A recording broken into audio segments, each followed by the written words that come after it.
Mga Lodi, don't skip ads po tayo. Maraming salamat sa patuloy ninyong pagsuporta. Paki-like and share naman dyan mga Lodi. At sa mga gustong mag-donate sa ating GCash or regular na load, mag-comment lang po tayo. Para patuloy tayong makapag-upload ng mga bagong kabanata. Marami pong salamat. Subaybayan natin ang kwento ng isang kabataang nangarap para sa kanyang mga mahal sa buhay. Mula sa pinakamahina tungo sa pinakamalakas. Alamin natin ang kwento ng kanyang buhay. Kabanata 1531 hanggang Kabanata 1540. Kabanata 1531. Hehe, may naghihintay na siguro mula sa Suo para sa pagdating ni G. Habang pinapanood si Yehan na umalis, isang mapanuyang ngiti ang unti-unting lumitaw sa mukha ni Zuolo. Kung babagsak ka sa Tianmen Gate, tutuperin kita, pero ang timog ay wala sa iyong bahagi ng Tianlong, bata, masyadong mapangarapin ka. Sa labas ng tirahan ni Washerman, may mapanuyang ngiti rin sa mukha ni Yehan, at nilingan niya, natatakot akong hindi ka kakagat, kung kakagat ka, madali na. Ang pagpuksa sa 300 master ng Tianmen, at ang 4 na master ng 7 masasamang espiritu ng Tianmen, ay nagpahina na sa karamihan ng lakas ng Tianmen. Kung walang master na gaya ni Sheng Huazan sa Tianmen, hindi matatakot si Yehan sa Tianmen, pero, isang master sa estado ng konsentrasyon, walang sinuman sa Tianmen ang makakapigil sa kanya. Sa kasalukuyang lakas ni Yehan, kung lubos na maipapakita ang kanyang lakas sa pakikipaglaban, ito ay maaaring maihambing sa mga master sa huling yugto ng Tongyo Realm. Malapit na ang Shenghua War, at hindi bibigyan si Yehan ng dagdag na oras upang mapabuti ang kanyang lakas. Bukod pa rito, kahit nasa mundo ng Xuanman, kung gusto ni Yehan na umakyat sa Netherworld, malamang naaabutin ito ng halos kalahating taon. Pagkatapos ng lahat, ang pagtagumpay sa isang malaking kaharian ay mas mahirap kaysa sa isang maliit na kaharian. Gayunpaman, malapit na ang Sheng Huazan, na nagbigay din kay Yehan ng isang pagkakataon. Ang 3 pangunahing puwersa sa timog ay magkakalaban. Sa ngayon, ang Tianmen ay nagduso ng malaking pagkalugi, at ang 2 iba pang pangunahing puwersa ay tiyak na hindi hahayaan ang pagkakataong ito na mawala. At ito rin ang pagkakataon ni Yehan, ngayon na nakagat na si Zuolok, ang natitira na lang ay ang Qi Xiaoman. Nakuha na si Wu Shaman, ngayon, oras na upang pumunta sa ibang lugar. Sa itaas ng kawalan, ang tingin ni Yehan ay napunta sa isang direksyon, at tahimik siyang umalis. Kuwit-kuwit, Little King Yan, may balita mula sa Sheng Huazan na ang aming Yanwang Mansion ay magpapadala ng Yan Family Army upang suportahan ito.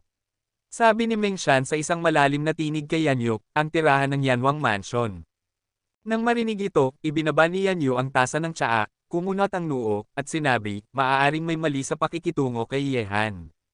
Sabi ni Meng Shan, ayon sa impormasyon na nakuha namin mula sa Yanwang Fo, mahigit kalahati ng mga tao sa ilalim ni Sheng Huazan ang namatay sa mga kamay ni Yehan.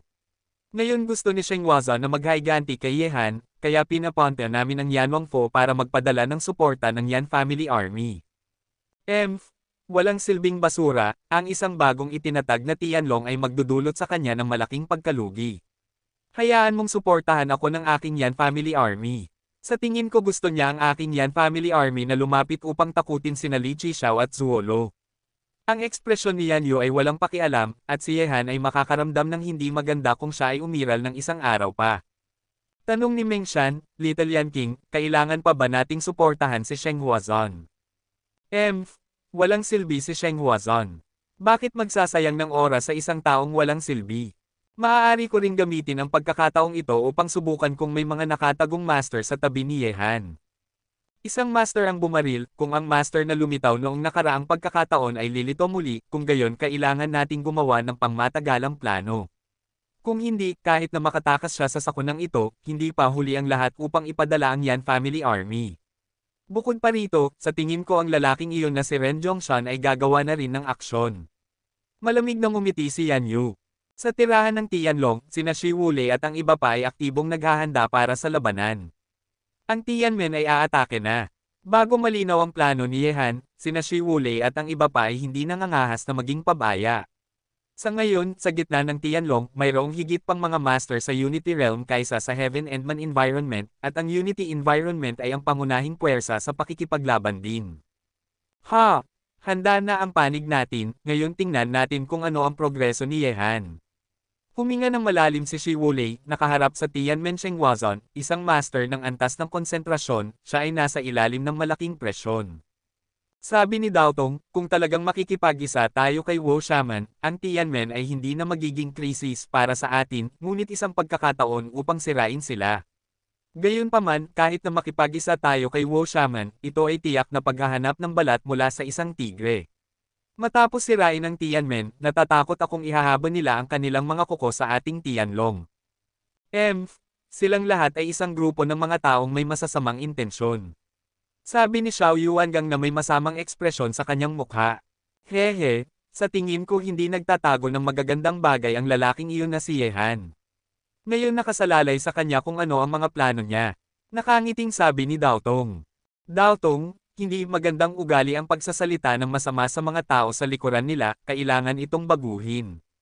Sa oras na ito, sa labas ng gate, si Yehan ay pumasok na may ngiti. Nang makita ito, ang mga mata ni Shi Wulei at ng tatlong iba pa ay napunta sa kanya, at nakangiting sabi ni Daotong, nakikita ko ang iyong masayang mukha, tila nagtagumpay ka. Nang marinig ito, umupo si Yehan at sinabi, isang mabangis na labanan ang hindi maiiwasan. Tungkol sa kung magtatagumpay tayo o hindi, depende ito sa bukas. Sa tingin ko aatake sa atin si Sheng Wuzhan bukas sa pinakamalapit, ngunit bago iyon, maaari nating gamitin ito bilang isang pagkakataon upang subukan ang katapatan ng mga tao sa ibaba. Yehan, ano ang gusto mong gawin? Tanong ni Shi Wulei. Isang mapaglarong ngiti ang lumitaw sa sulok ng bibig ni Yehan, at sinabi niya, ipakalat ang balita sa loob na sasalakayin ang Tianlong ng Tianmen, Qi Xiaoman, at Washerman ng sama-sama. Ang mga ayaw manatili ay maaaring umalis, at ang Tianlong ay hindi mananagot. Panipi. Nang marinig ito, kumunat ang noo ni Shi Wulei at sinabi, sa kasong ito, natatakot akong maraming tao ang pipiliing umalis. Kapag pinatay tayo ng Tianmen, hindi ba magiging mas mahirap ang sitwasyon na haharapin natin? Sabi ni Yehan, para sa mga hindi mapanatili, hindi mahalaga kung ayaw mo sa kanila. Para sa mga kailangan natin, ang katapatan ay laging mauuna. Para sa mga natitira, ako, Yehan, ay hindi sila pakikitunguhan ng masama. Sa tingin ko magagawa ito. Tumanggo si Daotong. Sabi ni Shi Wulei, sige, gagawin ko ito. Gusto ko ring makita kung gaano karaming tao ang ating inirecruit, at kung gaano karaming tao ang pipiliing manatili at mamatay ng sama-sama sa huli. Kabanata 1532. Di nagtagal, habang ikinalat ni Shi Wulei ang balita, isang lubhang hindi magkakasuwato na tinig ang lumitaw sa loob ng Tianlong. Nakaharap ang Tianmen, Qi Xiaoman, at Washerman, ang tatlong pinakamakapangyarihang puwersa sa timog, sino man ay matatakot na parang tigre o lobo.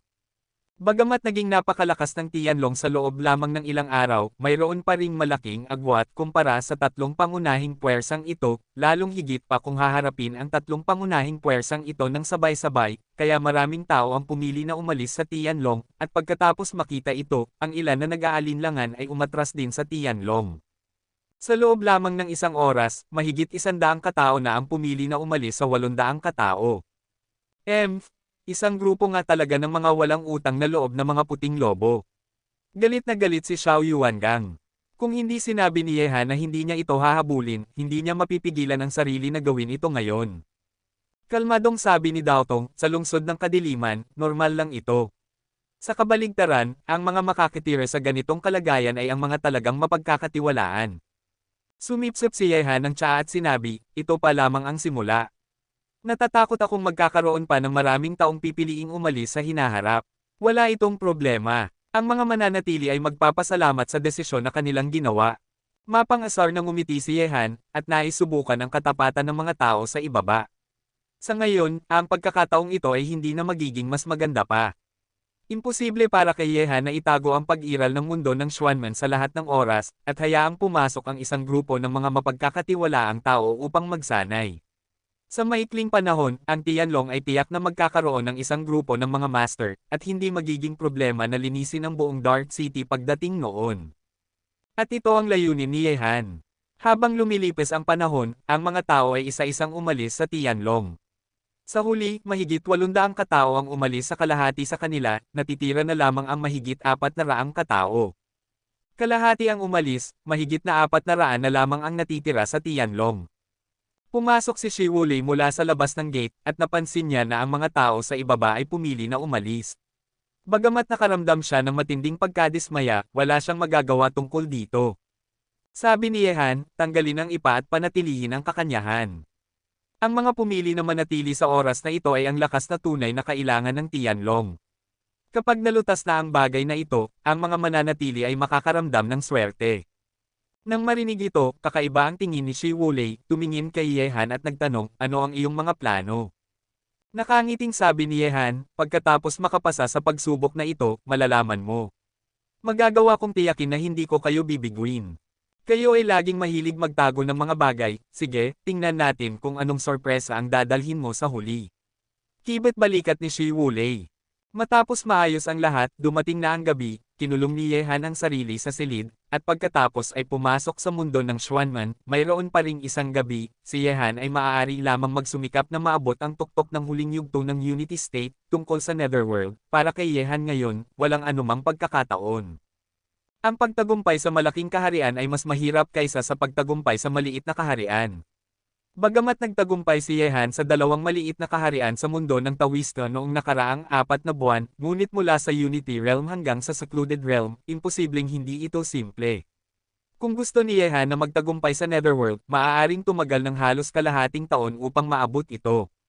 Sa ngayon, walang dagdag na oras para kay Yehan na umatras at salakayin ang Tongyo Realm, ngunit mayroon pa ring isang gabi, si Yehan ay maaaring magsumikap na maabot ang tuktok ng huling yugto ng Unity Realm. Sa mundo ng Xuanman, nakaupo si Yehan na nakadapa, nakatuon ang kanyang isipan. Mula sa hugis gintong bato, ang matatalas na puwersa ay isa-isang lumalabas, at ang lahat ng ito ay nagtitipon patungo sa katawan ni Yehan, na nagdudulot nito na kumalat sa buong katawan niya. Lingguhang ikot. Buzz. Isang alon ng kapangyarihan ang sumulpot sa kanyang katawan, at sa ilalim ng kontrol ng isipan ni Yehan, ang mga puwersang ito ay mabangis na sumasalakay sa tuktok ng huling yugto ng Unity Realm. Sa isang gabi, kinakalkula ayon sa ratio ng mundo ng Xuanman, katumbas iyon ng 5 taon. Sa mga 10 araw, hindi mahirap para kay Yehan na maabot ang tuktok ng huling yugto ng He Realm. Sa madaling araw ng pagsikat ng araw, nang ang unang sinag ng araw sa pagitan ng langit at lupa ay sumikat mula sa abot tanaw, lumabas si Yehan sa mundo ng Xuanman, at ngayon, matapos magsanay sa mundo ng Xuanman sa loob ng 50 araw, ang kaharian ni Yehan ay umabot na sa estado ng Unity sa huli na yugto, ang lakas sa pakikipaglaban ay muling umakyat sa isa pang antas. Sa loob ng sakop ng impluensya ng Tianlong, ang mga master na pumunta rito kasama ang Tianmen ay lahat ay pinatay ng Tianlong. Mula kahapon hanggang ngayon, maraming tao ang nag-uusap pa rin na ang Tianmen ay nagdusa ng gayong pagkalugi. Sino man ang nakakaalam sa digmaan ni Sheng Hua ng Tianmen ay hindi ito hahayaan, dapat mayroong isang madugong labanan sa pagitan ng Tianmen at Tianlong. Kahapon, ang mga master ng Tianmen ay nagdusa ng malaking pagkalugi sa mga kamay ng Tianlong. Natatakot akong ang paghihiganti ni Tianmen Shenghuazan ay darating na. Bilang isa sa 3 pinakamakapangyarihang puwersa sa timog, si Shenghuazan ay tiyak na hindi ito hahayaan. Natural, at sa ilang kadahilanan, narinig ko na maraming tao sa Tianlong ang umalis sa Tianlong. Bilang resulta, ang mga pagkakataon ng Tianlong na manalo laban sa Tianmen ay magiging mas mababa pa. Bagamat ang lakas ni Tianlong Yehan ay lubhang abnormal, hindi problema ang patayin ang gitnang yugto ng Tongyo Realm gamit ang lakas ng huling He Realm, ngunit kung si Shenghuazan, ang concentration realm, ang gagawa nito mismo, gaano man ka-abnormal ang lakas ni Yehan, hindi niya ito mapipigilan. Gayunpaman, sa sandaling gumalaw ang Tianmen, hindi ko alam kung kikilos din ang Qi Xiaoman at Washerman. Pagkatapos ng lahat, ang kapangyarihan ng Tianmen ay hindi na gaya ng dati. Sa sandaling ito, sa tirahan ng Tianmen, ang mukha ni Shenghuazan ay lubhang madilim, at isang lubhang nakaka-depress na kapaligiran ang kumalat sa hangin dahil ang Yanwang Mansion ay hindi inaasahang tumanggi sa kanya, at hindi nagpadala ng isang sundalo upang tulungan siya sa Tianmen.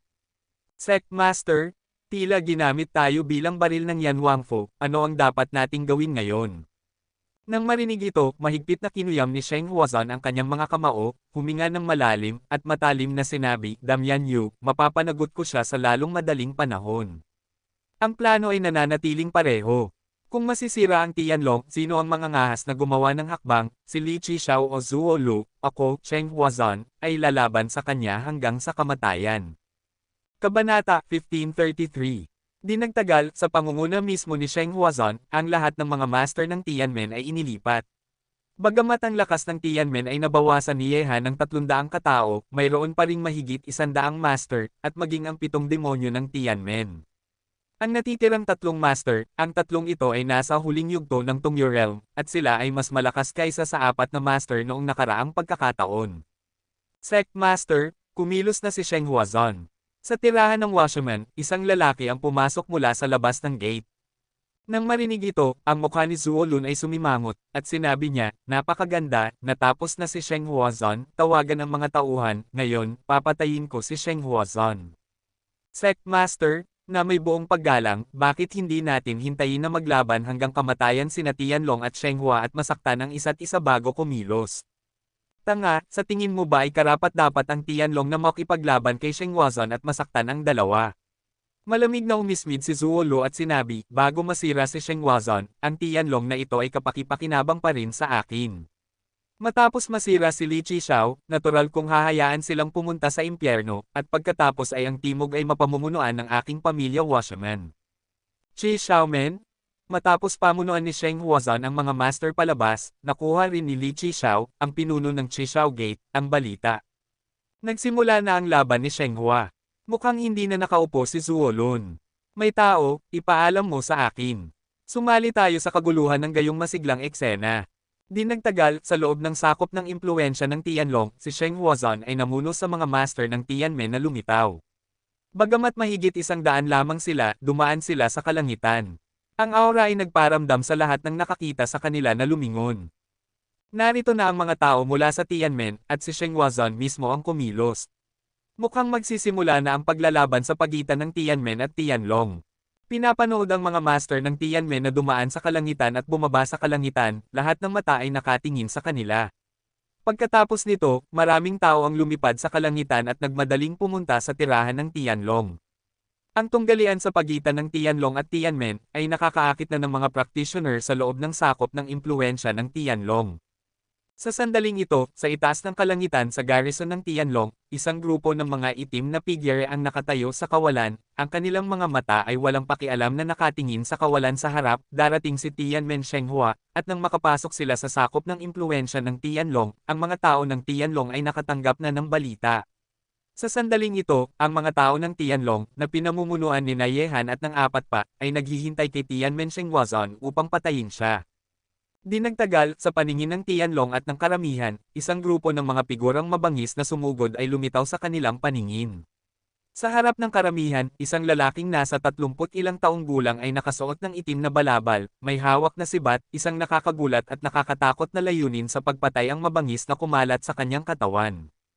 Darating na. Tinitingnan ng figure sa harapan ng paningin, sa likuran ni Yehan at ng iba pa, ang katawan ng master ng Tianlong ay puno ng espiritu sa pakikipaglaban. Sa labanang ito sa Tianmen, sila ay mabubuhay o mamamatay. Dahil pinili nilang manatili, hindi sila matatakot sa Tianmen. Nakakatakot na aura ang sumulpot sa kawalan sa kanyang harapan, kumakalat sa kawalan na parang alon. Sa sandaling ito, maging ang Tianlong o ang mga taong nanunood sa eksena na ito, nadama nila ang nakakatakot na layunin sa pagpatay sa master ng Tianmen. Narito na si Sheng Huazon, nasa panganib ang mga tao ng Tianlong. Pagkatapos ng pagdating ng digmaan ni Sheng Hua, halos lahat ng mata ng mga tao sa mundo ay napunta sa kanya at sa mga master ng Tianmen. Bagamat sa bilang, ang Tianlong ay may ganap na bentahe, ngunit sa lakas, hindi kayang talunin ng Tianlong ang Tianmen kung saan si Huazon, isang master sa estado ng konsentrasyon, ay umiiral. Buzz. Ang mga alon ng aura ay humiyaw sa kawalan na parang malakas na hangin. Sa kawalan na 100 metro sa harapan ni Yehan at ng iba pa, si Sheng Huazon, na nakasuot ng itim na balabal at may hawak na mahabang sibat sa kanyang kamay, ay nasa kawalan, malamig na parang yelo. Ang mga manipis na matang iyon ay nakakandado kay Yehan na parang dalawang matatalas na espada. Maliit na bastardo, karapat-dapat kang maging unang henyo sa listahan ng mga bayani. Ako, Sheng Huazon, ay talagang minamaliit ka. Tinitigan ni Sheng Huazon si Yehan, at matalim na sinabi, ngayon, ipapabayad ko sa iyo sa dugo, at hahayaan kong pumunta sa impyerno ang lahat ng iyong mga tao sa Tianlong. Nang marinig ito, lumabas si Yehan sa kawalan, tiningnan niya si Sheng Huazan at mapanuyang ngumiti, Sheng Huazan, matagal na kitang hinihintay, gusto mong sirain ang aking Tianlong, kasalanan mo iyan, ngunit ang mga gustong hayaang bumagsak ang aking Tianlong sa impyerno, natatakot akong wala kang ganoong pagkakataon. Maliit na bastardo, huwag kang mapahiya sa iyong mga malalaking salita, sa tingin mo ba, ikaw, Tianlong, ay may paraan pa bang mabuhay ngayon? Isang galit na pag-ismid ang pinakawalan ni Sheng Huazan, na nag-ugong sa itaas ng kalangitan, at ang layunin sa pagpatay ay kumakalat sa tinig na iyon. Kung mabubuhay ang aking Tianlong ay hindi nakasalalay sa iyo, Sheng Huazan. Marahil, ang taong pupunta sa impyerno ngayon ay ang iyong Tianmen. Tumawa si Yehan. Nang marinig ito, ang pilak na sibat sa kamay ni Sheng Huazan ay umikot, ang kanyang madilim na mukha ay nagpakita ng pagiging mabangis, maliit na bastardo, hayaan kitang makipagtalo sa lahat ng paraan, ngayon wala ka ng matatakasan, punitin sila. Sa isang iglap nang mahulog ang mga salita ni Sheng Huazan, ang mga master ng Tianmen ay sumugod, at ang mga natitirang master ng tatlong masasamang espiritu ay parang mababangas na tigre, paikot-ikot sa kawalan, at ang kanilang layunin sa pagpatay ay nagparamdam sa mundong ito na mas nakakatakot. Nang makita ito, ang mga mata ng mga taong nanunood sa eksena sa pagitan ng langit at lupa ay lumiit, at ang kanilang mga tingin ay nakatuon sa kawalan. Sheng Huazan, paano ko mapapalampas ang pagpatay sa mga tao? Bigla, habang pinapatay ng master ng Tianmen ang Tianlong, sa likuran ng master ng Tianmen, daan-daang figure ang sumabog sa kalangitan, at ang tunog ng pagsira sa kalangitan ay parang kulog. Sa sandaling ito, ang mga mata ni Sheng Huazan ay walang kabuluhan na tumingin sa kawalan sa likuran niya, at sa susunod na sandali, ang kanyang mga mata ay madilim na parang nyebe, Wu Shaman, Zuo Lo. Kabanata 1534. Ako ito? Sheng Huazan, dapat ninyong alisin ang inyong Tianmen. May hawak na mahabang kutsilyo si Zuo Lo, at ang kanyang buong katawan ay puno ng layunin sa pagpatay, kumikislap patungo sa pwesto ni Sheng Huazan sa kawalan. Si Zuo Lo, nasangkot nga siya. Nang makita ito, maraming tao ang nagulat ang ekspresyon. Sheng Huazan, sinabi ko na ang inyong Tianmen ang pupunta sa impyerno ngayon. Sa pagsasama ng Tianlong at Washerman, sa tingin mo ba ay may pagkakataon pang manalo ang Tianmen ngayon? Ngumiti si Yehan. Sa oras na ito, ang master ng Washerman ay pumasok na sa kampo ng Tianmen, sa pagsasama ng dalawang panig. Ang master ng Tianmen na puno ng layunin sa pagpatay ay agad na nasa mahina na posisyon. Ang Tianlong ay nakipag-isa sa Washerman, kaya naman hindi natatakot si Yehan, palay mayroon siyang ganoong suporta. Ang pagdagdag ng Washerman ay talagang nakakagulat. Sa Tianlong at ng alyansa nito, ang Tianmen, na orihinal na nasa ganap na bentahe, ay maaaring talagang masira. Ang mga mata ni Sheng Huazan ay madilim na parang nyebe. Ang kasalukuyang sitwasyon ay lampas sa kanyang inaasahan. Sa kanyang isipan, kahit na ang Washerman at Shi Xiaoman ay kikilos, iyon ay pagkatapos niyang patayin ang Tianlong. Gayunpaman, ang Tianlong ay direktang nakipag-alyansa sa Wu Shaman upang harapin siya. Sheng Huazan, sa pagitan mo at ko, panahong maghiwalay na. Sa kawalan, si Zuo Lo ay may hawak na mahabang kutsilyo at naglakad patungo kay Sheng Huazan na may masamang tingin sa kanyang mukha. Ang gumugulong na pakikipaglaban at layunin sa pagpatay ay puno ng kawalan. Sa isang iglap, nagtagpo ang mga mata ng dalawa, parang kutsilyo na parang matalim na gilid. Dam Zuo Lun, kung gusto mong sirain ang aking Tianmen, matatakot ka ba sa akin kung ituturing mo akong Sheng Huazan? Hanggat papatayin mo ako, ang mga tao ng Washerman ay magiging mahina. Mabangis na sinuntok niya ang kanyang mahabang sibat, parang galit na dragon, tinututukan si Zuo Lun at sinuntok palayo. Sheng Huazan, naubos na ang chi ng inyong Tianmen, mamatay ka. Sa isang iglap, ang liwanag ng kutsilyo at ang liwanag ng sibat ay mabangis na nagbanggaan sa kawalan, at ang dalawang master ng estado ng konsentrasyon ay nagkaharap. Ang ganitong uri ng labanan ay mas nakakatakot kaysa sa malapit na labanan sa pagitan ng langit at lupa. Ang bawat pagbanggaan ay nagdulot ng pagyanig sa kawalan. Nang makita ito, si Yehan ay may mapaglarong ngiti sa kanyang mukha, at pagkatapos ay nakita niyang kumikislap ang kanyang figure, at isang liwanag ng espada ang umalon mula sa kanyang baywang, at ang target ng kanyang pag-atake ay malapit sa isa sa 7 masasamang espiritu ng Heavenly Gate Master. Matapos sumali ang Wu Shaman, ang natitirang 3 master ay tinututukan na ng mga master ng Wu Shaman.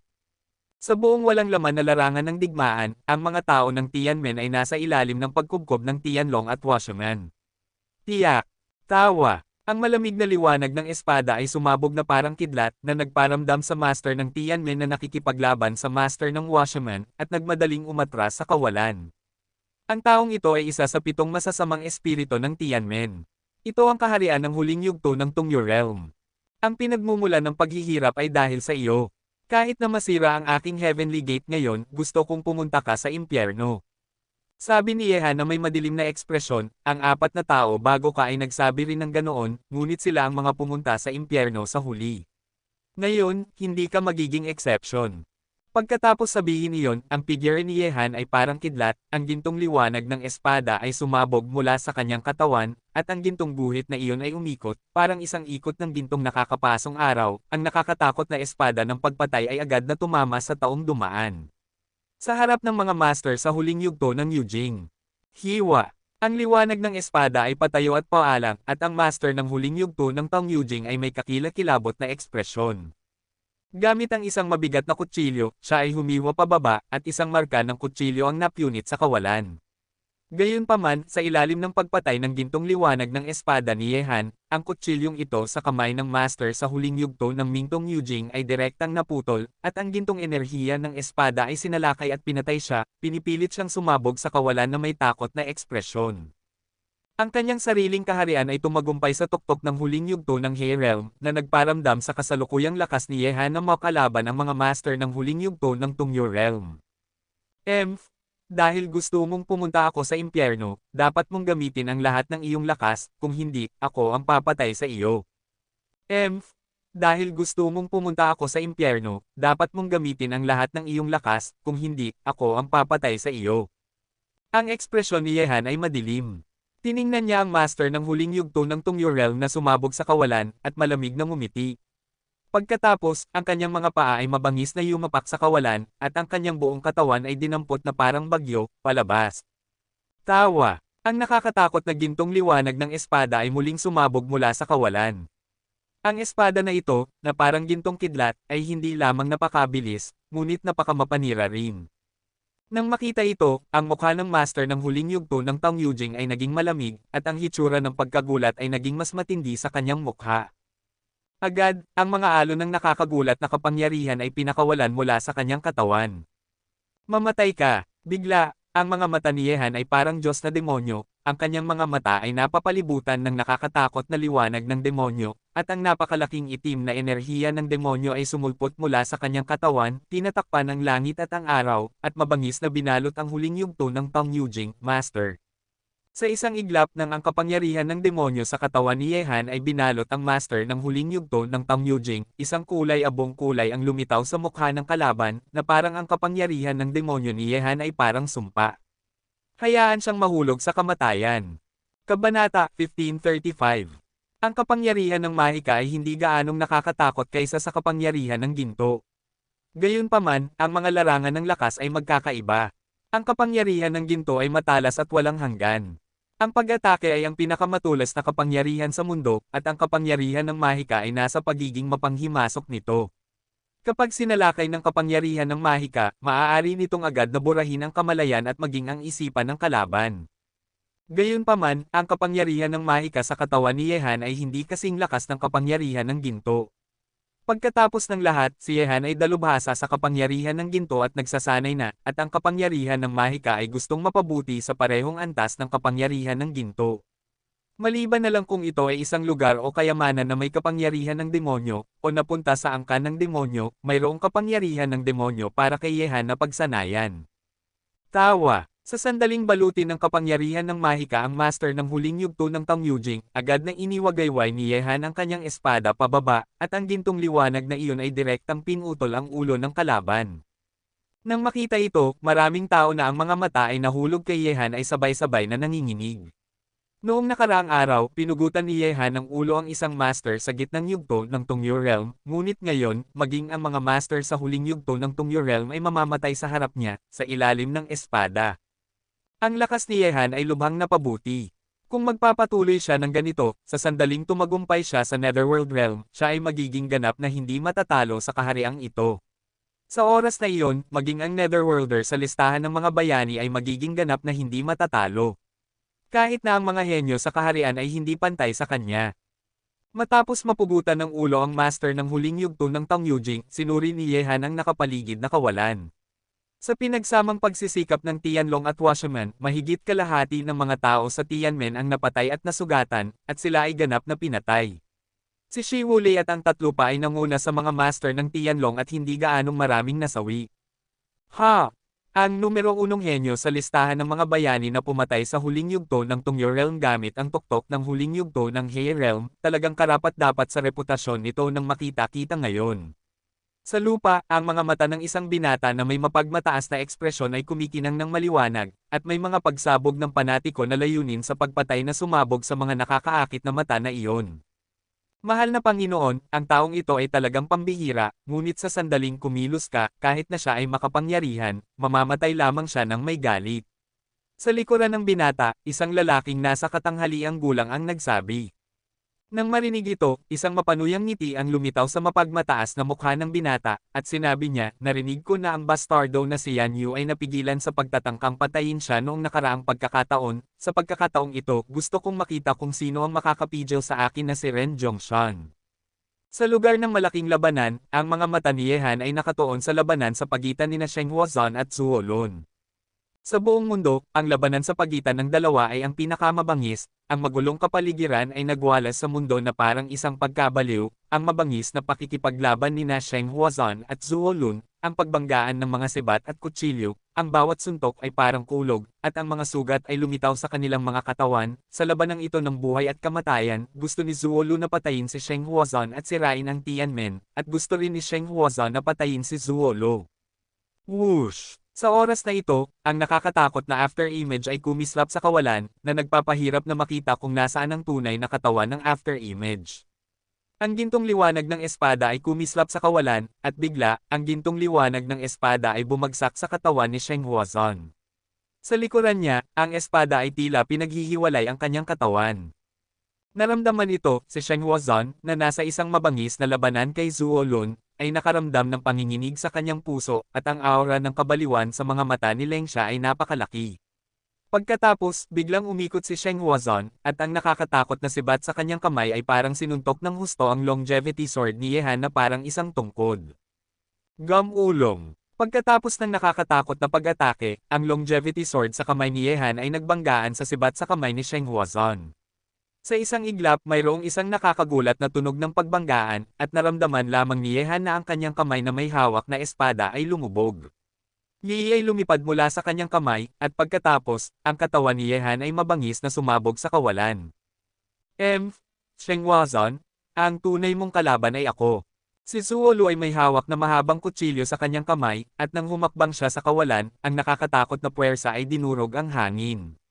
Nang sipin pabalik ni Sheng Huazan si Yehan, ang kutsilyo ni Zuo Lu ay tinututukan si Sheng Huazan. Ang katawan ay mabangis na nahulog. Gamit ang isang pag-ismid, sa likuran ni Sheng Huazan, mayroong isang nakakatakot na mantsa ng dugo na mahigit 30 sentimetro ang haba, at ang dugo ay umagos mula sa kanyang likuran, at ang dugo ay tumulo sa kalangitan na parang mga patak ng ulan. Lahat ay nagulat. Gago! Nagdusa ng gayong matinding pinsala, naramdaman ni Sheng Huazan na ang kanyang katawan ay sesabog. Tawa. Bigla, ang espada ni Yehan ay muling umiikot mula sa kawalan, at ang kapangyarihan ng mahika at ginto ay pinakawalan ng sabay, na nagparamdam sa nakapaligid na mundo na parang nalulubog sa isang nakakatakot na larangan ng pagpatay. Sheng Huazan, narito na ang iyong katapusan.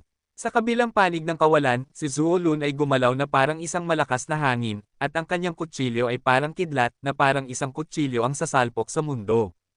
Sa sandaling ito, sa sabay-sabay na pag-atake ni Yehan at Zuo Lu, si Sheng Huazan ay nahulog sa isang nakakatakot na krisis ng buhay at kamatayan. Kung hindi siya maingat, ang kanyang buhay ay matatapos doon. Bastardo, mamatay kayong lahat.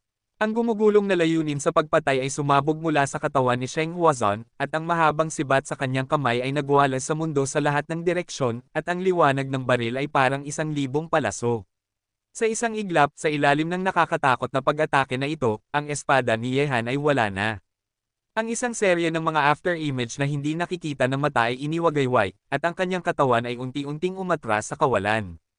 Mamatay ka! Gayunpaman, bagamat ang pag-atake ni Sheng Huazan ay nagparamdam kay Yehan na mahirap lumaban, si Sheng Huazan, na malubhang nasugatan na, ay nasa ilalim ng isang kalaban at dalawa. Kahit na hinarang niya si Yehan, hindi niya mapipigilan si Zuo Lun na nasa parehong antas sa kanya. Kabanata 1536. Sa kawalan, isang nakakagulat na kutsilyo ang sumaire sa lahat ng pag-atake ni Sheng Huazan, at pagkatapos, ang kutsilyong iyon ay agad na tumusok sa dibdib ni Sheng Huazan, pinaghihiwalay ang puso ng kalaban sa kalahati. Sa itaas ng kawalan, ang nakakagulat na kutsilyo ni Zuo Lun ay sumaire sa lahat ng pag-atake ni Sheng Huazan. Ang mahabang kutsilyo sa kanyang kamay ay sumulong at direktang tumusok sa dibdib ni Sheng Huazan. Ang kutsilyong ito ay tumusok sa puso ni Sheng Huazan. Lahat ay nahati sa kalahati. Isang walang awa at mabangis na aura ang nagwala sa kawalan. Sa sandaling ito, nang sirain ni Zuolo ang puso ni Sheng Huazan, ang aurang iyon ay unti-unting humina sa kalangitan. Sa kawalan, ang mukha ni Sheng Huazan ay ganap na nabaluktot hanggang sa puntong deform. Gayunpaman, ang kanyang puso ay napunit at ang kanyang buhay ay natapos na. Ang kanyang nabaluktot na mukha ay unti-unting nagkaroon ng isang patay na kulay abo, at ang kanyang kamalayan ay bumalik sa kaguluhan, ganap na nalubog sa kamatayan. Nang makita ito, maging ang mga nahulaan ang pangwakas na resulta ng digmaan ni Sheng Hua ngayon ay nagulat. Ang pagkamatay ni Sheng Hua sa labanan ay nangangahulugan na ang isang puwersa na sumasaklaw sa timog ay malapit ng mawala. Namatay si Sheng Hua sa labanan. Ang mga salitang ito ay parang isang bato na gumising ng libong alon, at ang buong mundo ay nalubog sa pagkabigla, na nagparamdam sa mga master ng Tianmen na orihinal na pinipigilan na mawala ng espiritu sa pakikipaglaban at mabangis na tumakas sa kawalan. Gayunpaman, ang Tianlong at Washuman ay magkakasama, ang mga natitirang master ng Tianmen ay walang pagkakataong makatakas kahit na gusto nilang makatakas, at ang madugong eksena ay nagpapatuloy pa rin na nagparamdam sa mga tao ng Tianmen na mawala ng pag-asa. Sa kawalan, huminga ng malalim si Yehan, wala siyang pagkakataong manalo sa isang paghaharap sa isang master ng konsentrasyon tulad ni Sheng Huazan gamit ang kanyang kasalukuyang lakas. Ikaw na duguan na bastardo, sa wakas ay namatay ka sa aking mga kamay. Sa sandaling ito, ang mukha ni Zuolo ay may isang may sakit na hitsura sa kanyang mukha. Ang pagsabog ay sumabog sa kanyang katawan, na nagdulot kay Sheng Huazan na agad na sumabog, na nagiging isang ulap ng dugo at lumulutang sa hangin. Pagkatapos, tiningnan ni Zuolu si Yehan, ang layunin sa pagpatay sa kanyang mga mata ay hindi pa hamuupa, na parang sa sandaling ito, si Yehan ay naging kanyang susunod na target na papatayin. Nang makita ito, ang ekspresyon ni Yehan ay kalmado, at tiningnan niya si Zuo Lun na may matatag na mga mata, at sinabi, binabati kita, Zuo Sect Master. Nang marinig ito, isang mapanuyang ngiti ang sumulyap sa mukha ni Zuolo, at sinabi niya, gusto ko ring batiin ka, namatay si Sheng Hua sa labanan, nasira ang Tianmen, at pagkatapos ikaw, Tianlong, ay makakapagpahinga. Salamat din sa kaliwang Sect Master, kung hindi, paano ko kaya harapin si Sheng Huazan gamit ang kapangyarihan ng aking Tianlong. Mahinang ngumiti si Yehan, at sinabi, ang timog na lugar na ito ay maaaring mapamunuan ng isang pamilya. Mukhang naaalala pa rin ni Ji. Yehan sinabi niya. Pumikit si Zuolo at tinitigan si Yehan. Talagang gusto niyang alisin si Yehan ngayon, ngunit upang harapin ang Qi Xiaoman, kailangan pa rin niya ang Tianlong ni Yehan upang tulungan siyang magbahagi ng ilang presyon, sa sandaling maalis ang Qi Xiaoman, panahong alisin na niya si Yehan. Ngumiti si Yehan at sinabi, natural, naaalala ko na ang Tianlong at Washuman ay magkaalyansa.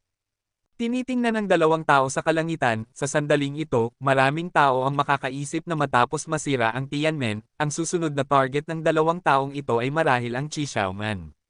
Kahit na medyo mahirap alisin ang Akasaka Gate, tiyak na magtatagumpay ito sa huli. Hehe, kayong dalawa ay talagang nag-iisip upang sirain ang Tianmen sa isang iglap. Walang kabuluhan, habang ang labanan sa pagitan ng langit at lupa ay malapit ng matapos, isa-isa sa kawalan sa malayo, ang mga figure ay lumitaw isa-isa. Ang mga taong ito ay puno rin ng masasamang espiritu, at mayroong mahigit 400 tao. Sa harap ng mga taong ito, isang lalaking nakaputing damit ay may hawak na espada sa kanyang kamay at naglakad kasama ang mga master na naglalakad sa kawalan na may ngiti sa kanyang mukha. Li Qixiao? Galing iyon sa Qixiao Sect. Nang makita ito, ang mga mata ng karamihan ay nagulat, ang mga tao mula sa Qi Xiaoman ay talagang dumating. Ngayon, ang tatlong pinakamakapangyarihang puwersa sa timog ay nagsama-sama dito.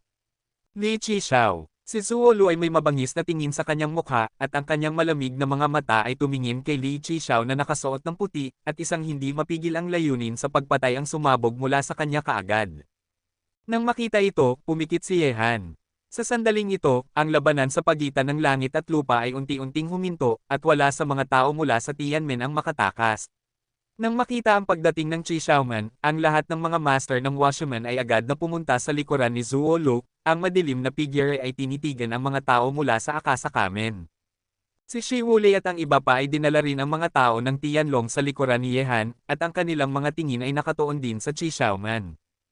Kapatid na Zuo, bakit hindi mo ako pinaparamdam ng gayong masiglang eksena? Maaari bang sirain ko, Li Qixiao, ang magandang gawa ni kapatid na Zuo?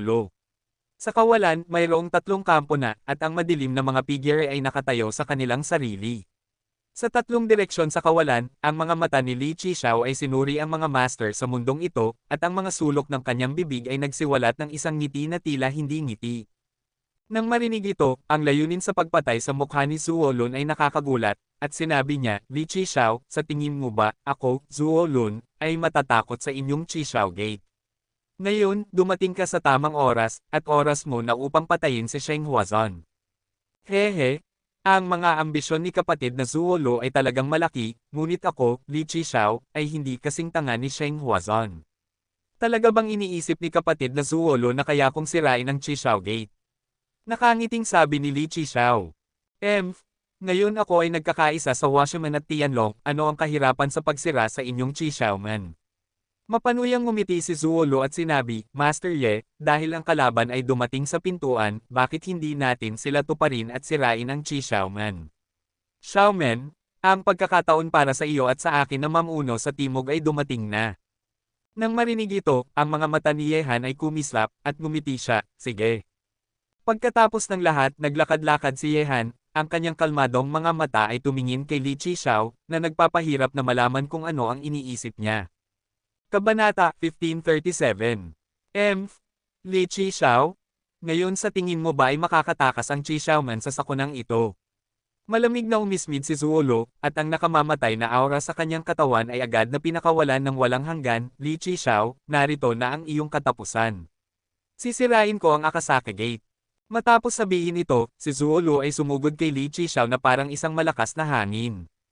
Ang mahabang kutsilyo sa kanyang kamay ay humiwa pababa, at ang nakakatakot na enerhiya ng kutsilyo ay umalon sa kawalan. Pumatay patungo sa Akasaka Gate. Sa isang iglap, ang mga master ng dalawang pangunahing puwersa ay mabangis na nagbanggaan sa kawalan na parang 2 agos. Nang makita ito, isang mapanuyang ngiti ang lumitaw sa mukha ni Yehan sa isang iglap, Tianlong sumunod sa utos, sugpuin ang masamang apoy, patayin. Nang marinig ito, ang mga tao ng Tianlong ay nagulat, papatayin ang mga kaalyado. Gayunpaman, hinggil sa mga salita ni Yehan, sina Shi Wulei at ang iba pa ay walang anumang pag-aalinlangan, at direktang pinangunahan ang mga master ng Tianlong upang patayin ang mga master ng Wu Shaman mula sa likuran. Gayunpaman, ang mga salita ni Yehan ay gamulat kay Zuo na parang isang kulog mula sa bughaw sa sandaling ito, at halos mawalan siya ng hininga. Ikaw na sampay na Pailei, taksil na magnanakaw, talagang pinatay mo ako, papatayin kita. Ang mga taong nanunood ng Tianlong ay nagsimulang magmasaker sa Washerman, si Zuo na orihinal na papatay kay Li Qixiao, ay agad na pumunta kay Yehan. Sa kalangitan, kasunod ng utos ni Yehan, ang mga master ng Tianlong ay pumatay na sa mga master ng Wu Shaman mula sa likuran. Hinggil sa utos ni Yehan, sina Shi Wulei at ang iba pa ay walang anumang pag-aalinlangan, kahit na gusto nilang salakayin ang mga master ng Wu Shaman. Ang kaalyadong ito ay nagtaas ng kutsilyo ng magpapataw, at hindi sila nag-alinlangan. Gayunpaman, nang sabihin ito ni Yehan, si Zuo na orihinal na papatay kay Li Qixiao, ay ganap na nagalit. Halos magsuka siya ng dugo dahil sa mga salita ni Yehan. Ikaw na hamak na taksil, niloko mo ako, at sinaktan mo pa ako, papatayin kita. Ang nakamamatay na aura sa katawan ni Zuo ay napakalaki, siya napapatay kay Li Qixiao, ay mabangis na sumugod kay Yehan, ang nakakatakot na mahabang kutsilyo ay sumabog patungo sa kanya sa kawalan, na nagdulot kay Yehan na mabangis na umatras sa kawalan. Hehe, kapatid na Zuo, mukhang dapat nang masira ang inyong Wu Shaman. Ikaw na tanga, hindi mo ba naisip na dahil ang inyong Wu Shaman at Tianlong ay nagkakaisa, bakit ako nangangahas na magpakita? Ang tinig ng isang mahinang ngiti ni Li Qixiao ay umugong sa kawalan, at pagkatapos, ang kanyang figure ay sumugod kay Zuolo na parang isang malakas na hangin, ang espada sa kanyang kamay ay umiikot, at isang kortina ng mga espada ay agad na binalot si Zuolo, na nagpapilit sa kanya na isuko si Ye Han. Sampay na taksil, talagang nagtulungan kayo para saktan ako. Ang nakamamatay na aura sa katawan ni Zuolo ay napakalaki. Sa sandaling ito, siya ay parang isang galit na hayop na, at ang mahabang kutsilyo sa kanyang kamay ay mabangis na humiwa kay Li Qixiao. Ang pakikipagtulungan kay Ye Han upang sirain ang Tianmen, ito ay hindi lamang ginagamit ni Ye Han ang kamay ni Zuolon upang sirain ang Tianmen, kundi pati na rin ang pag-akit sa kanya sa pain, dahil ang taong talagang nakipag-isa kay Ye Han ay si Li Qixiao. Maaari mo lamang sisihin ang iyong sarili sa pagiging masyadong tanga, Zuolo, dapat kang pumunta sa impyerno para makipaglaban kay Shenghua. Ang mukha ni Li Qixiao ay naging malamig, at ang patayo at paalang na mga liwanag ng espada ay nagbanggaan sa liwanag ng espada, gumugulong at nagbabanggaan isa-isa ang tunog ay sumabog sa itaas ng kalangitan. Anong taksil na lalaki? Si Ye Han ay talagang sumalungat sa Wu Shaman, isang kaalyado na nakipaglaban sa tabi nila kanina lang. Talagang medyo taksil. Ang mga iniisip ng taong ito ay masyadong masama. Ginamit niya talaga ang Washerman bilang isang taga-baril. Matapos tulungan ng Washerman ang Tianlong na sirain ang Tianmen, pinahihit niya ang kanyang kutsilyo laban sa Washerman sa huli. Masyadong taksil. Nang makita ang mga pangyayaring naganap sa itaas ng kalangitan, ang mga ekspresyon ng lahat ay nagulat. Nang tiningnan nila ang batang mukha ni Ye Han sa itaas ng kalangitan, isang pahiwatig ng takot ang sumulyap sa mga mata ng lahat. Ang kasalukuyang sitwasyon, ngunit sa sorpresa ng sinuman, si Ye Han ay sasaksak ng kutsilyo sa likuran ng kaalyado, na Wu Shaman. Ang mga paraan at pagiging taksil ng binata ay nagparamdam sa mga tao na may panginginig na dumadaloy sa kanyang puso. Talagang taksil. Ang numero 1 henyo sa listahan ng mga bayani ay tila isang taksil na naglalaro ng mga trick. Sa malalayong kawalan, isang ekspresyon ng paghamak ang sumulyap sa mapagmataas na mukha ni Ren Zhongshan. Binata, ang ganitong tao ay talagang mas mapanganib. Siya ay may talento, matalino, ambisyoso, at may nakakatakot na mga paraan. Pinakamabuting patayin ang ganitong tao sa lalong madaling panahon. Sa likuran ni Ren Zhongshan, ang binata ay nagsabi sa isang malalim na tinig. Huwag kang mag-alala, hahayaan ko siyang mabuhay ng ilang minuto pa at maglaro ng mga trick. Sa tingin niya ay nasa ilalim ng kanyang kontrol ang lahat. Kapag nasiyahan na siya sa mga bunga ng tagumpay, hahayaan ko siyang maramdaman kung ano ang pag-asa. Malamig na umismid si Ren Zhongshan, ang marahas na layunin sa pagpatay sa kanyang katawan ay tila mas mabangis pa. Sa kawalan, pinanood ni Ye Han ang mabangis na labanan nina Li Qixiao at Zuolo na may kalmadong ekspresyon. Ang Washerman ay orihinal na target na gusto ni Ye Han na gamitin. Sa paligsahang ito, ang Tianmen ay pain. Ang Tianlong ay nasa krisis na, ngunit si Ye Han ay may malalaking ambisyon. Kahit nasa krisis na ito, hindi lamang niya gustong sirain ang Tianmen sa isang iglap, kundi pati na rin ang Washerman na maging isang pawn sa kanyang mga kamay, at sa huli ay nagiging isang inabandonang pawn. Siyempre, kung gusto mong gawin ito, kailangan mo ng isang napakahusay na pagkakataon, at nakita ni Ye Han ang pagkakataong ito nang malapit nang patayin siya ng Tianmen, natatakot silang maghintay hanggang sa sirain ng Tianmen ang Tianlong bago sila kumilos. Ito rin ang dahilan kung bakit sasapukan ni Ye Han ang Wu Shaman sa harapan niya. Hanggat pumayag ang Wu Shaman, kung gayon ang plano ni Ye Han ay magiging kalahati ng tagumpay. Sa huli, magiging mas madali ang pag-uusap tungkol sa Qixiaoman. Kinakailangan ng napakaraming pagsisikap upang sirain ang Tianmen at Washerman, hindi tatanggi si Li Qixiao. Siyempre, ang pakikipagtulungan kay Li Qixiao ay katumbas din ng paghahanap ng balat mula sa isang tigre. Gayunpaman, kahit na makipagtulungan siya kay Li Qixiao, mayroon din siyang sariling mga plano si Ye Han. Nakaharap ang mga taong ito, si Ye Han ay walang anumang moralidad sa kanila, at walang moralidad na pag-uusapan dito.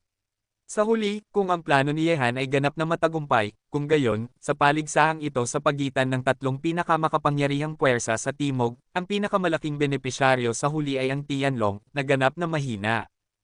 Kapag nasa isang mahina na posisyon, at ang Tianlong, na dapat na masira ng Tianmen, ay naging pinakamalaking benepisyaryo, kung gayon ito ay tiyak na magiging isang kamangha-manghang pagbabaligtad.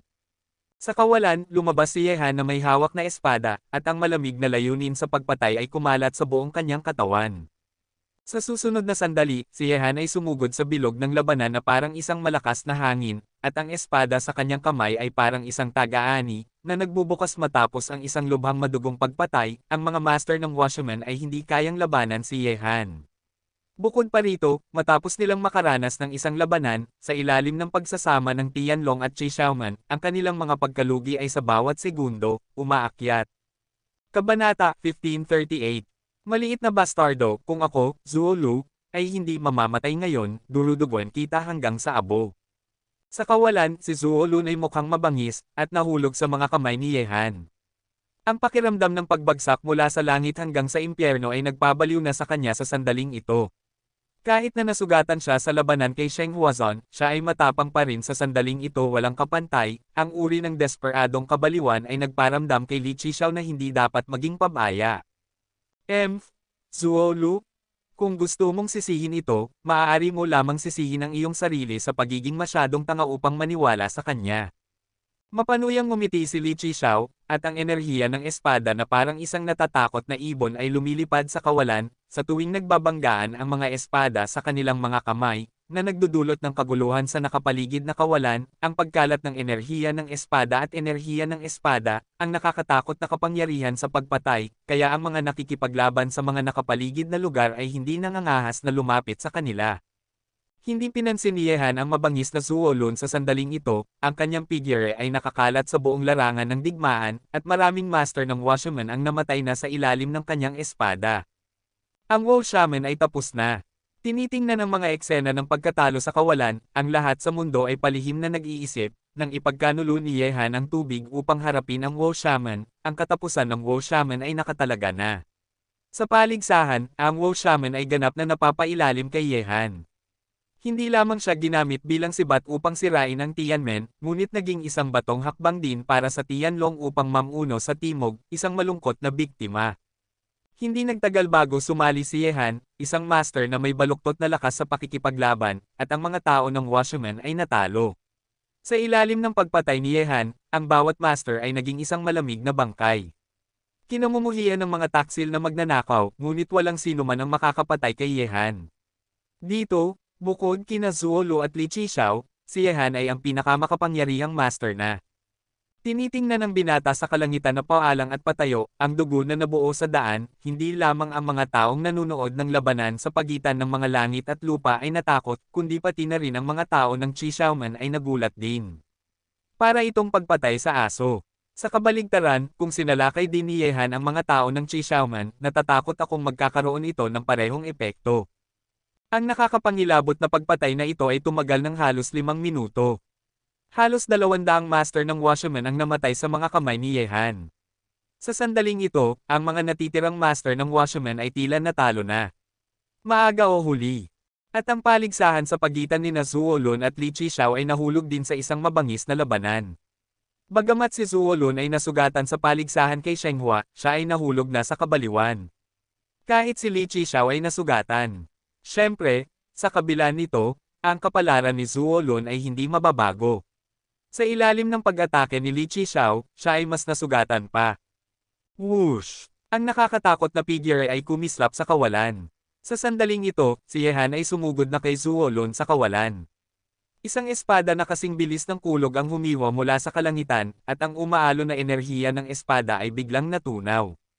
May mga anino ng espada sa buong kalangitan, na parang libu-libong espada ang mabangis na pumapatay. Lahat ng ito ay sumabog patungo kay Zuo Lun. Hamak na taksil, kahit na ako, Zuo Lun, ay walang paraan palabas ngayon, pipigilan kita. Sa kawalan, ang mga mata ni Zuo Lun ay biglang tumingin kay Yehan. Ang dugo ay umaalon sa mga matang iyon na naglalaman ng isang nakakatakot na masasamang espiritu. Ang mga pupil na iyon ay tila nilamon ng kadiliman. Ito ay isang estado ng kabaliwan at pagtakas. Pumunta ka sa impyerno. Bigla, isang malakas na liwanag ng kutsilyo ang dumating kay Yehan, at ang kutsilyo ay dumaan, na nagdulot sa anino ng espada ni Yehan na umaatake sa buong kalangitan na agad na mapunit, at imposibleng harangan ang kutsilyo ni Zuo Lun. Zuo Lun, nakalimutan mo ba kung paano namatay si Sheng Huazon? Sa kawalan, ngumiti si Yehan, ang kanyang figure ay umatras na parang kidlat, nakaharap sa galit na Zuo Lun. Si Yehan ay hindi natural na ang kanyang kalaban, maaari lamang siyang pumili na umatras. Sinabing si Zuolo, na mabangis na pumapatay kay Yehan sa sandaling ito, ay nakaramdam ng panginginig sa kanyang puso. Bigla, isang pakiramdam ng krisis ang binalot si Zuolo ng walang kabuluhan. Si Li Qixiao iyon, at ang kanyang espada ay parang isang sinag ng liwanag sa sandaling ito. Biglang lumitaw sa itaas ng ulo ni Zuolo.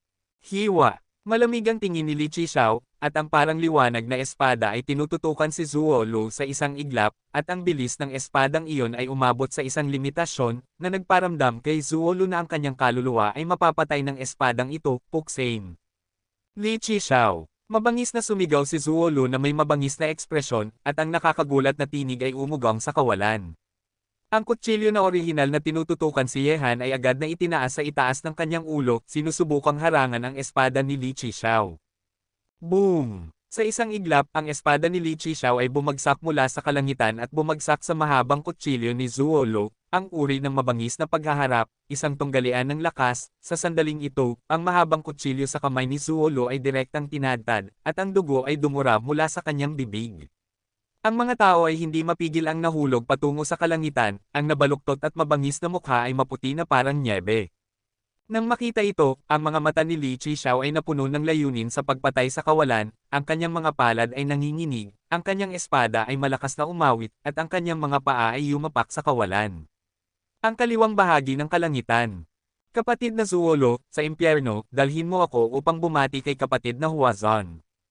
Isang walang pakialam na tinig ang nagmula sa bibig ni Li Qixiao. Ang kanyang espada ay nakakandado na kay Zuolun. Bigla, ang nakakatakot na liwanag ng espada ay tumawid sa leeg ni Zuolun, at ang madugong liwanag ay sumabog sa kalangitan.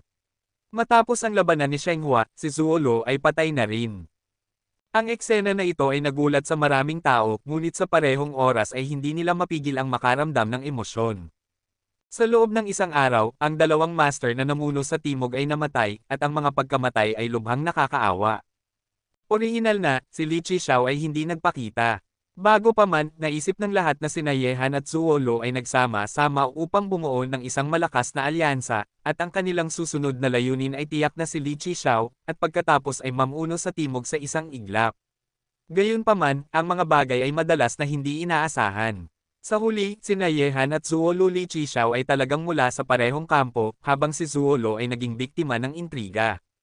Tawa. Sa pagitan ng kidlat at ng bato, sa ikalawang pagkatapos lamang na mapatay ni Li Qixiao si Zuolun, isang sinag ng liwanag ng espada ay biglang sumabog mula sa kalangitan. Gamit ang espadang ito, ang gintong liwanag at itim na liwanag ay umaalon, at ang kapangyarihan ng pagpatay at pagpatay ang umaalon na masasamang enerhiya ay ipinadala ng sabay, sinuntok si Li Qixiao ng isang suntok na lumampas sa bilis ng liwanag. Naramdaman ng krisis na ito na papalapit, si Li Qixiao, nakakatapos lang pumatay kay Zuolun, ay nakaramdam ng panginginig sa kanyang puso. Sa sandaling ito, ang espada ni Yehan ay 1 metro na lamang ang layo kay Li Qixiao. Ang espadang ito ay ang pinakamabilis at pinakamalakas na espada ni Yehan. Ang daan-daang galaw ni Taishu ay nagparamdam sa kanyang espada na ganap na lumampas sa bilis ng liwanag, na ginagawa itong hindi mapipigilan para makita ng mga tao. Kabanata 1539. Ang espadang ito ay napakabilis na ang mga mata at pag-iisip ng lahat ay hindi makasabay. Malamig na umismid si Li Qixiao, na parang isang kulog, at agad na iniwagayway ang kanyang espada patungo kay Yehan sa itaas ng kalangitan. Ang hindi nakikitang paglaban ay nagparamdam sa bilis ng kanyang espada na bumagal, at ang pagbagal na iyon ay nagparamdam sa kanya na walang lakas. Upang harapin ang isang master na tulad ni Li Qixiao, si Yehan ay tiyak na hindi nang ahas na magkaroon ng anumang pag-aalinlangan. Ang kakayahan ni Yehan na i-freeze ang oras ay na-activate na sa sandaling ilabas niya ang kanyang espada. Bagamat ang kakayahang i-freeze ang oras ay walang malaking epekto sa isang master na tulad ni Li Qixiao, gayunpaman, si Yehan ay nangangailangan lamang ng isang sandali, kahit na ito ay mas mababa sa 1 segundo, sapat na siya upang magtagumpay sa sneak attack. Sa eksena na ito, ang espada ni Yehan ay malapit nang tumusok sa katawan ni Li Qixiao. Gayunpaman, sa puntong ito ng buhay at kamatayan, ang mga ugat ay sumabog sa noo ni Li Qixiao, at ang kanyang espada ay biglang sumire sa pagtigil ng oras ni Yehan, at ang kanilang mga espada ay nagtusok sa katawan ng isa't isa. Chi-chi! Ang mga espada ng dalawa ay mabangis na sumugod, at sa susunod na sandali, isang lubhang kakaibang eksena ang nagyelo sa kawalan. Sina Yehan at Li Qixiao ay magkaharap na nakatayo, ang isa ay may malamig na ekspresyon, at ang isa ay may ngiti sa kanilang mga mukha, ngunit ang kanilang mga espada, ay tumusok na sa katawan ng isa't isa. Ang eksena na ito ay nangyari sa napakaikling panahon na ang mga taong nakakita nito ay ngayon lang nakapag-react. Anong taksil na lalaki, hindi inaasahang sinalakay si Li Qixiao. Pinatay ko si Sheng Huazan gamit ang kamay ni Zuo Lu, at pinatay ko si Zuo Lu gamit ang espada ni Li Qixiao, at ngayon, gusto pa nitong patayin si Li Qixiao. Masyado siyang masama at taksil. Tinitingnan ng eksena na ito sa itaas ng kawalan, naramdaman ng lahat na ang kanilang mga anit ay nangangati. Ang pagiging taksil at mga paraan ni Yehan ay ganap na ipinakita ngayon. Nag-iingat ako sa iyo, ngunit hindi ko inaasahan na ikaw, isang taksil na magnanakaw, ay halos magtagumpay. Malamig ang mukha ni Li Qixiao, at ang espada ni Yehan ay halos tumusok sa kanyang puso. Taksil. Ngumiti si Yehanhan, magkapareho tayo, sa sandaling maapula ang pintuan ng apoy, hahayaan mo ba akong pumunta, Tianlong? Gayunpaman, ang layunin ko ay hindi upang patayin ka, lalong higit pa, hindi ko pinatay ang iyong lakas. Sa kawalan, ang dalawa ay magkaharap na nakatayo. Matapos magsalita si Yehan, ang kamao ni Li Qixiao ay biglang lumabas ng hindi inaasahan. Ang suntok na ito ay malapit ng durugan ang ulo ni Yehan sa isang marahas na suntok, takot. Nang makita ito, si Yehan ay mabangis na yumapak sa kawalan, at sa tulong ng puwersang ito, ang kanyang katawan ay mabangis na umatras. Boom! Gayunpaman, si Yehan ay mabilis na umatras, at ang kamao ni Li Qixiao ay mas mabilis at mas mabangis pa. Ang nakakatakot na kamaong iyon ay tumama sa sirang kaliwang balikat ni Yehan, na nagparamdam kay Yehan na parang ang kanyang buong balikat ay malapit ng masira. Isang bangkos ng dugo ang dumura mula sa kanyang bibig na nagparamdam sa mukha ni Yehan na agad na pumuti. Bukod pa rito, sa itaas ng ibabang tiyan ni Yehan, isang duguan na butes ng espada, ay may tumutulong na dugo. Nakaharap si Li Qixiao, isang master sa estado ng konsentrasyon, kahit na gumamit si Yehan ng isang pag-atake ng kidlat upang sumalakay ng palihim, hindi siya makakakuha ng bentahe. Gayunpaman, kahit na siya ay malubhang nasugatan, isang kakaibang ngiti ang sumulyap sa mukha ni Yehan. Ang ngiting iyon na pinagsama sa dugo sa sulok ng kanyang bibig ay nagparamdam sa kanya ng panginginig. Siya ay isang napakataksil at hamak na lalaki. Kung si Li Qixiao ay matagumpay na sinalakay niya kanina, kung gayon ang tatlong pinakamakapangyarihang puwersa sa timog ay maloloko ng isang tao lamang. Ang pag-iisip ni Yehan ay talagang masama, isang link pagkatapos ng isa pa, kung ang tatlong pangunahing puwersang ito ay maalis sa paligsahang ito, kung gayon ang mga makikinabang sa huli ay ang lahat ng Tianlong. Gayunpaman, kung gusto mong makakuha ng isang lugar sa timog, kung wala kang mga trick at paraan, malamang na malulunok ka ng iba maaga o huli. Bukod pa rito, matapos sirain ang washerman, natatakot akong sisirain din ni Li Qixiao ang Tianlong. Sa pagitan ng langit at lupa, ang Tianlong at ang mga tao mula sa Qixiaoman na nakikipaglaban sa kaaway ng magkasama ay mabilis na nahati sa dalawang kampo sa oras na ito. Tinitingnan ng mga tao ng Tianlong, ang mga master ng Qixiaoman ay may layunin sa pagpatay. Sina Shi Wuli at ang iba pa ay nagtititigan din sa sandaling ito. Nagugulat pa rin sila sa mga nangyari isa-isa. Ang paraan ni Yehan ay nagulat din sa kanila, pababa. Sa kawalan, si Li Qixiao ay mukhang malamig. Hindi niya kailanman pinagkatiwalaan si Yehan, isang taksil na lalaki tulad ni Yehan. Nag-iingat siya kay Yehan, ngunit halos hayaan pa rin siyang magtagumpay. Hamak na lalaki, sa tingin mo ba, ako, Li Qixiao, ay talagang maniniwala sa iyo? Ang mukha ni Li Qixiao ay napuno ng layunin sa pagpatay. Sa katunayan, sa sandaling masira ang washerman, ang susunod na target ni Li Qixiao ay si Yehan, dahil, sa kanyang palagay si Yehan ay mas mapanganib kaysa kina Sheng Huazan at Zuo Lu noon, ang ganitong tao ay hindi dapat panatilihin. Nang marinig ito, pinunasan ni Yehan ang dugo mula sa sulok ng kanyang bibig, at same time na sinabi, upang patayin ka, Li Qixiao, ako, Yehan, ay hindi sa tingin ko ay may lakas sa ngayon, ngunit hindi ako gagawa ng anumang bagay. Sa sandaling mamatay si Zuo Lu, ang susunod ay marahil ang susunod. Oras ko na, Yehan. Tama talaga ang hula mo. Ngayon na namatay si Sheng Hua sa labanan, si Zuo Lun ay patay na rin. Hanggat papatayin mo ang mapanganib na taong ito, ang aking pamilya Qixiaoman ay ang tanging natitira sa buong timog. Sa makatuwid, pagkatapos ng lahat, ang iyong katapusan ngayon ay hindi makatakas sa salitang kamatayan. Malamig ang ekspresyon ni Li Qixiao, at ang kanyang mga paa ay unti-unting humakbang sa kawalan. Bagamat siya ay malubhang nasugatan na ngayon, hindi mahirap patayin si Yehan. Ngumiti si Yehan at sinabi, Li Qixiao, huwag kang magsalita ng masyadong marami, natatakot akong nasa huli na ng iyong lakas ngayon, hindi mo ba alam na may tatlong uri ako ng kapangyarihan? Nang marinig ito, ang mga mata ni Li Qixiao ay nagyelo, at walang kabuluhan, isang nakakatakot na hitsura ang lumitaw sa kanyang mukha sa isang iglap, dahil sa sandaling ito, sa kanyang katawan, mayroong isang nakakatakot na kapangyarihan ng demonyo na sumisira sa kanyang katawan, ang uri ng kakilakilabot ang kapangyarihan ng sugat ay sumalakay kasama ang sugat, kaya kinailangan niyang ilipat ang kapangyarihan sa kanyang katawan upang sugpuin ito. Kabanata 1540. Sa espada ni Yehan kanina, ang kapangyarihan ng ginto at ang kapangyarihan ng mahika ay ginamit ng sabay. Ang kapangyarihan ng ginto ay nakasakit sa katawan ng kalaban, ngunit ang kapangyarihan ng mahika ay maaaring sumalakay sa katawan ng kalaban. Upang magawa ito, ang layunin ni Yehan ay nagtagumpay na, ang pagpatay kay Li Qixiao, hindi kailanman naisip ni Yehan na ang layunin ni Yehan ay saktan si Li Qixiao, upang ang kalaban ay walang dagdag na lakas upang harapin siya matapos patayin si Zuo Lun, upang pagkatapos matapos ang paligsahang ito, ang Tianlong ay pansamantalang ligtas. Ang kapangyarihan ng demonyo, hindi ko inaasahan na mahuhulog ito sa iyong paraan sa huli. Malungkot ang tingin ni Li Qixiao at sinalakay ng kapangyarihan ng demonyo. Kung hindi niya ito pilit na inalis sa kanyang katawan sa lalong madaling panahon, sa huli ang kanyang kapangyarihan ay masimila ng kapangyarihan ng demonyo at magiging tulad lamang ng mga demonyo sa larangan ng digmaan ng espada ng demonyo. Ngayon, gusto mo pa bang sirain ang aking Tianlong? Nakangiting sabi ni Yehan. Nang marinig ito, isang layunin sa pagpatay ang sumulyap sa malungkot na mukha ni Li Qixiao, at sinabi niya, Yehan, kailangan kong aminin na mas mahirap kang harapin kaysa sa dalawang tanga na sina Sheng Huazan at Zuo Lun. Natalo mo ang Tianmen at Washerman, at ginawang pinakamalaking nagwagi ang pinakamahinang Tianlong sa iyong mga kamay.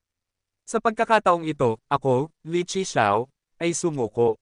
Sabi ni Yehan, may isang overlord lamang sa timog, Li Qixiao, ang paligsahan sa pagitan ng Tianlong at Qixiaoman ay hindi pa tapos. Sa susunod, wala ka ng magandang kapalaran. Ang overlord ng timog ay ang aking Qixiaoman lamang. Walang pakialam ang tingin ni Li Qixiao, at ang mga figure ng dalawang lalaki ay unti-unting umatras sa kawalan. Nang makita ito, sina Shi Wulei at ang iba pa ay pinangunahan ang mga master ng Tianlong upang pumunta sa likuran ni Yehan kaagad. Si Yehan ay nasa huli na rin ng kanyang labanan. Nang makita ang eksena na ito, ang lahat sa mundo ay napuno ng emosyon. Sa paligsahang ito na puno ng pag-angat at pagbaba, ang pangwakas na nagwagi ay walang alinlangang ang Tianlong. Sila na dapat na masira ay naging pinakamalaking nagwagi. Ang mga tao ay nakakaramdam ng hindi kapanipaniwala.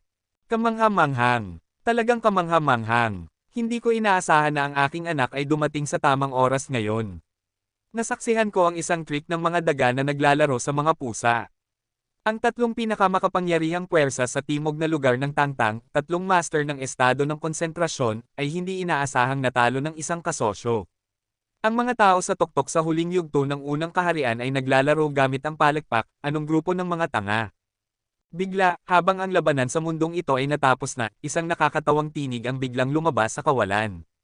Nang marinig ito, halos lahat ay tumingin sa isang direksyon. Sa kawalan kung saan nagtatagpo ang mga tingin, sa sandaling ito, isang binata na may mapagmataas na ekspresyon ang naglalakad. Ang aura sa binata ay napakalakas, na nagpapalingon sa mga tao. Sa likuran ng binata ay isang kalmadong lalaking nasa katanghaliang gulang. Siya ay ang ikatlong maliit na hari na si Ren Zhongshan, nandito na siya. Nang makita ang pagdating ng binatang ito, ang mga mata ng maraming tao ay nagyelo. Ang ikatlong maliit na hari, si Ren Zhongshan, ay ang anak ni Wu Shengwang, isang master sa unang yugto ng konsentrasyon.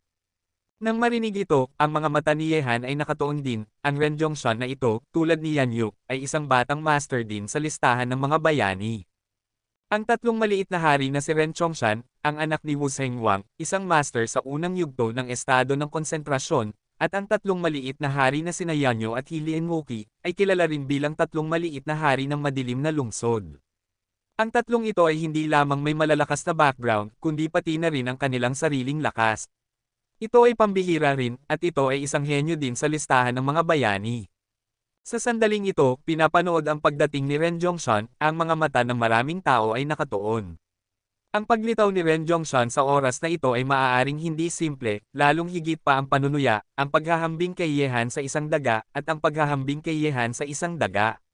Sina Li Qixiao at ang iba pa ay inihambing sa mga pusa na inaasar ni Yehan, isang daga. Lahat ng mata ay nahulog kay Ren Zhongshan. Ang aura ng kalaban ay napakalakas, hindi mahina kaysa kina Li Qixiao at iba pa. Nang makita ito, isang malungkot na tingin ang sumulyap sa mga mata ni Li Qixiao. Hindi niya itinanggi na hindi niya kailanman nagawang makipaglaro kay Yehan, ngunit ang mukha ni Li Qixiao ay hindi natural na maganda pagkatapos na masampal sa mukha ng ganito. Kung hindi dahil sa kalaban ay si Ren Zhongshan, anak ni Haring Wusheng, hindi niya hahayaang pagtawanan siya ng kalaban. Yehan, paano dumating ang Ren Zhongshan na ito? Sina Shi Wulei at ang iba pa ay may masamang pakiramdam sa kanilang mga puso. Si Yehan ang numero 1 henyo sa listahan ng mga bayani, at ngayon maraming tao ang gustong alisin siya. Si Zhongshan ay isang henyo rin sa listahan ng mga bayani, kaya malamang na para kay Yehan siya nang pumunta siya rito. Hindi nagsalita si Yehan, ngunit ang kanyang mga mata ay nakatuon na. Kung si Ren Zhongshan ay talagang tinututukan siya, kung gayon kahit na siya ay naging pinakamalaking nagwagi sa paligsahan kina Li Qixiao at iba pa, mahirap para sa kanya na manalo. Makaraos sa sandaling ito. Ang numero 1 henyo sa listahan ng mga bayani, Yehan, sa wakas ay nagkita tayo. Sa kawalan sa kanyang harapan, huminto si Ren Zhongshan sa paglalakad, at ang panatikong espiritu sa pakikipaglaban ay tumaas sa kanyang mapagmataas na mukha, at ang layunin sa pagpatay ay tumataas sa kanyang madilim na mga mata. Sa sandaling ito, ang lahat sa buong mundo ay nakaramdam ng kakilakilabot ni Ren Zhongshan, layunin sa pagpatay. Ang kanyang layunin ay si Yehan, at bigla, maraming mata ang nahulog kay Yehan isa-isa.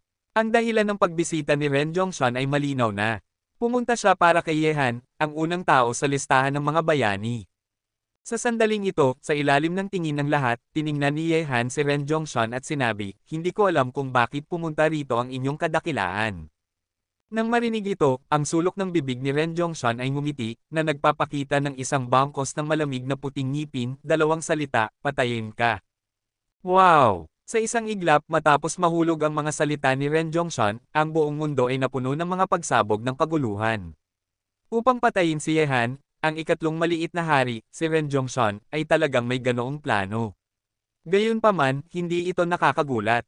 Dapat mong malaman na si Yehan ay pinuri bilang isang siyam na bituing henyo ng Chenelo. Ang taas na ito, ang ibang mga henyo sa listahan ng mga bayani ay hindi maiwasang gustong tapakan ito.